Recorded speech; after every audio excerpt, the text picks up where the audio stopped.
Mercury square Saturn in a composite chart, it tends to make the communication quite small, superficial, and critical. That doesn't have to be the case, and we'll talk about how we can get around it.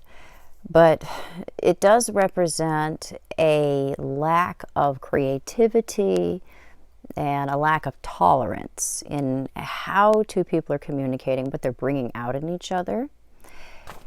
So we tend to think about what is going wrong, and we tend to communicate mostly critical ideas, critical responses to each other.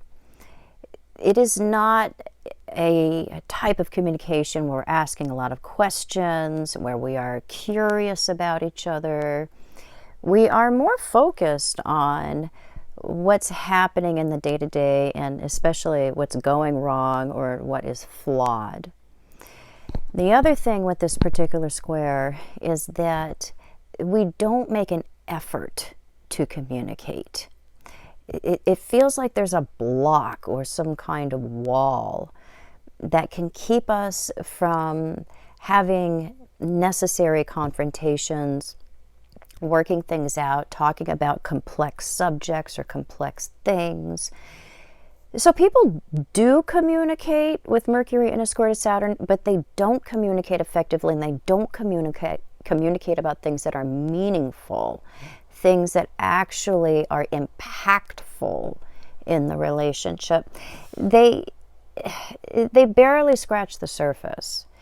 And when we do have these gaps in understanding, we tend to react to that in negative ways. We don't tend to give the other person the benefit of the doubt. We tend to criticize. So if we have one or both people that are very sensitive people in the relationship, it can make it very, very hard to share what's really on our mind, because there's an expectation that we'll be cut off or we'll be criticized or we'll be judged. So it can very much reduce the communication to just what is going on today and more about utilitarian subjects. So we're learning how to authentically share what's on our mind, even if we think that the other person might not agree with us, even if we don't think that there's going to be an easy path to fixing something. And we cannot just assume that the other person knows what we mean or understands what we're talking about.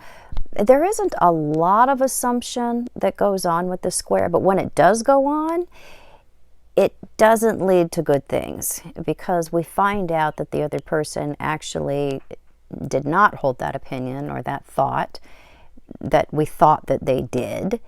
And we can feel very much like there's a confrontation for no reason. So we don't communicate about real things with this square easily. And the ways in which we argue and complain, again, it's very superficial. We're not even getting to what's really wrong, what we really actually should be confronting each other about or complaining about. So if we have other things going on in the composite chart that does foster more creative or bigger communication, more curious communication, that is going to help a lot, because that will be going on at the same time that this is going on. And it won't take this away, but it will make it more possible that in other aspects of the relationship, we will be sharing in ways that make a difference, in ways that can be healing or meaningful. We have to want to know what the other person thinks. There's a lack of curiosity with this particular square. And if we recognize what the dynamic is between the two of us, then we can make an effort to ask questions. We can make an effort to talk about more than just who's doing the dishes that night or what the weather's doing that day. So we have to try. It's not natural for us to just sit and have hours-long conversations about the cosmos and things that are mind expanding or growth enhancing. But we can keep in touch with each other. If we do that, especially if we have other supportive aspects that are encouraging that, curiosity, keeping in touch with each other, things that are more intimate going on, that can make it possible for us not to get the worst out of the square, which is a very slow-growing alienation or boredom, a chasm that could grow up between two people because we are not talking, and we're not talking about things that matter when we are talking. So we have to remain curious, we have to remain connected. If we're making an effort to do that because we know this is in the composite chart, that will go a long way, because Saturn is what we get for our hard work and for our efforts.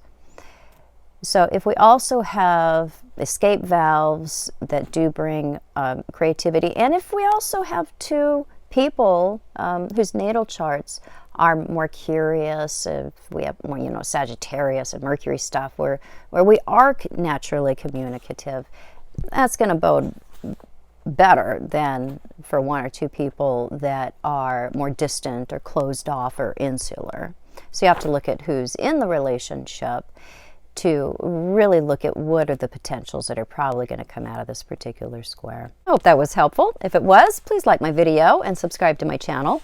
My family composite chart course is coming up Friday after next, where we will focus on family dynamics, specifically between parent and child. So this is going to be a very educational course. If you are looking to know more about the relationship between you and your child or between you and your parents, this is the course for you. So check out the link below if you are interested in that, and I'll see you super soon.